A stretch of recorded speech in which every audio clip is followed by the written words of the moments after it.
ची ही सगळ्यात मोठी आणि महत्त्वाची बातमी आपण बघू शकतोय। माणिकराव कोकाटे यांचा राजीनामा झाल्याची माहिती समोर येतेय।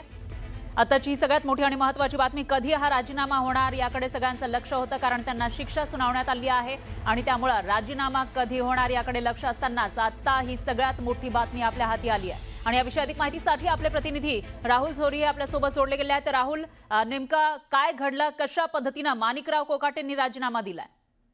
बरं, अगदी बरोबर आहे। सकाळपासूनच न्यूज 18 लोकमतनं सर्वात आधी सांगितलं होतं की माणिकराव कोकाटे यांच्या राजीनाम्यावर फक्त औपचारिकता बाकी आहे आणि आज अखेर न्यूज 18 लोकमतच्या बातमीवर शिक्कामोर्तब झालेला आहे। अजित पवारांकडे माणिकराव कोकाटे यांचं खातं देण्यात आलेलं आहे। आज सकाळी अजित पवार यांनी मुख्यमंत्र्यांची भेट घेतली होती आणि त्याच वेळी या संदर्भातली औपचारिकता जी आहे ती केवळ बाकी होती। एकंदरीत बघितलं तर माणिकराव कोकाटे ज्यांना 2 वर्षांची शिक्षा सुनावली गेली आहे, माणिकराव कोकाटेंनी कोर्टाची देखील दिशाभूल केली अशा पद्धतीनं कोर्टानं त्यांना सुनावलं होतं आणि या संदर्भात भाजप असेल किंवा शिवसेना शिंदे गट असेल, दोघांनी याबद्दलची नाराजी जी आहे ती व्यक्त केली होती। एकंदरीत बघितलं तर माणिकराव कोकाटे यांचा राजीनामा होणार हे न्यूज 18 लोकमतनं अगदी सर्वात आधी सर्वात प्रथम वारंवार सांगितलं होतं आणि यावरच आता शिक्कामोर्तब झालंय। अजित पवार यांच्याकडे माणिकराव कोकाटे यांचं क्रीडा खातं सोपवण्यात आले। त्यामुळे एकंदरीत बघितलं तर दिवसभराच्या संपूर्ण घडामोडीची आताची सर्वात मोठी बातमी, क्रीडा खातं जे एकमेव खातं माणिकराव कोकाटे यांच्याकडे राहिलं होतं,